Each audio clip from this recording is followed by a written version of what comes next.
moments in this. Tell us about the thinking behind Hotel for Criminals when you were first putting it together. It was based on a series of early films, the earliest movies made in France, which is like binge. It was weekly installments about this notorious gangster Fantomas and the detective Judex, who was trying to recommend he had a beautiful daughter that he sang love songs to in that production. It was the foundation of the surrealist movement because all the painters, Picasso and Max Ernst, Duchamp were all, and first of all, movies were new. And the whole idea of what's interesting about the piece, just in time for Halloween, it's very scary, but there's no blood. So it's all menace. And real power of the psychological. Yes, and we're actually going to win that for 20 pounds.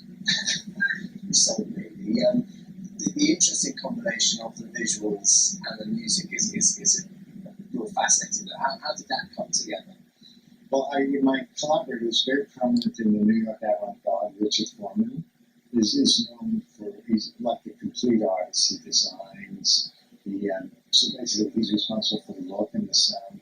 Our director here, Patrick Kennedy, has his own technique and is equal to the test. Has his own particular persona that's all of it. In fact, I insisted he narrate it. There's a narrator part, and I wanted it to be as personal Patrick as possible. So he narrates. One interesting thing I mentioned before we went on air was that the first guest, Howard Bernstein, they're talking about a reviving play from 1973, Hotel for Criminals, 1974. How was it revisiting 42 years later in your case? It's been done, but I never went. Done in France, and done in various guises. Symphony orchestras have done it in concert. Opera houses have done it as an opera. Regional theaters have done it in small theaters. And to Howard's point about getting the lawnmower, this was originally written for a hotel.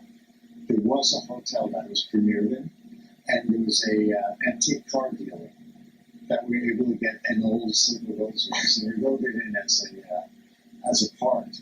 And here's the same sort of Howard covered. We have very imaginative use of how to do the car here. Why do you think it's lasted? Lots of plays from that era won't be put on now. Yours is. I think what was enigmatic then, since things like rock and roll and the various videos, is less enigmatic to younger audience. The last time I saw it, I took my daughter to see it at Off-Broadway Theatre. It was like a postgraduate thing done by graduate students, and the entire audience was students, and their response was like rocking emotional. It's very fun, it's also scary. It's scary. So the interactive thing, I think the audience does not know what to do with that kind of stuff. I was going to ask about the modern audience.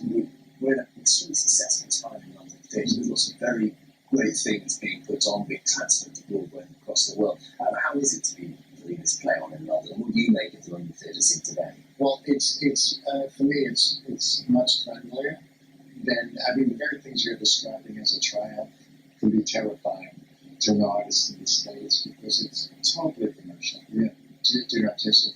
The idea of finding a place to do really interesting work that isn't supposed to run for 12 years to heads investors back is, if this is the place, this is the place. And, this isn't, of course, the only musical you've written. Anything else you'd like to bring over here after Hotel for Criminals? Well, this is actually my fourth visit in 2 years because the same theatre company, PK Productions, as Patrick's, and New Wimbledon's always been a great home. And it's, so they've done three things already. Our work ranges from really broad cabaret, musical review, pop stuff, to grand opera. Stanley Silverman, thank you so much for coming and telling us about that. I remind you, if you want to go and see Hotel for Criminals, it's on at the New Wimbledon Studio until the 29th